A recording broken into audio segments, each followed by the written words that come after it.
I have a voice. As long as I'm in the Congress of the United States, I'm going to take the floor. And when I take the floor and they try to claim my time and they ask me to yield, I will say, not 1 second will I yield. Not 1 second will I yield. Not 1 second will I yield.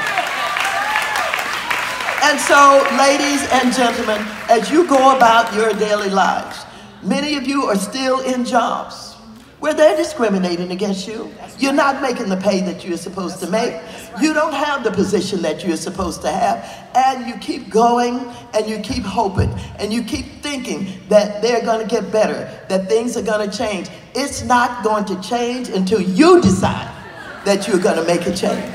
They talked about this president was going to become presidential after we saw him in his campaign where he was undermining and talking about women in a terrible way, talking about grabbing women by their private parts, where he dishonored, mocked, and mimicked a disabled man. And I told them then, he will never be presidential. He has no good values. And so let me just say to you, we have an election. November 6th, this is big. This may be the most important one that you have ever had to experience. This is the midterm election. And oftentimes people only vote in the presidential election because they don't think this is important enough.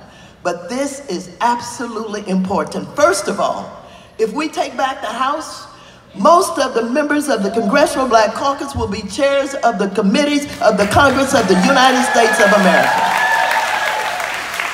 I will be the first African American, the first woman to chair the powerful Financial Services Committee. That's all of Wall Street. That's all the insurance companies. That's all the banks. And so, of course, the CEOs of the banks now are saying, what can we do to stop Maxine Waters? Because if she gets in, she's going to give us a bad time. I have not forgotten you foreclosed on our houses. I've not forgotten that you undermined our community. I have not forgotten that you sold us those exotic products, had a sign on the line for junk and for mess that we could not afford. And in doing that, I have people who are on the homeless who have never gotten back into a home. What am I going to do to you? What I'm going to do to you is fair. I'm going to do to you what you did to us. And so I thank you for your support. I thank you for your advocacy, but I want you to vote like your very lives depended on it. I want you to vote not only like your lives depended on it, but your rights depend on it. I want you to tell your children, you gotta vote. I want you to tell boss man, I can't get in early on Tuesday, I gotta go vote. I want you to leave at lunchtime and I want you to go vote. I want you to get off early before the polls close and I want you to vote. Let's send a message. Let's send a message not only in the state of California that we want progressive legislators who are concerned about our plight, who are going to work with us, who are going to look at the opportunities to deal with investment in our potential. I want you to vote so that the message is not only clear, but it is a lasting message.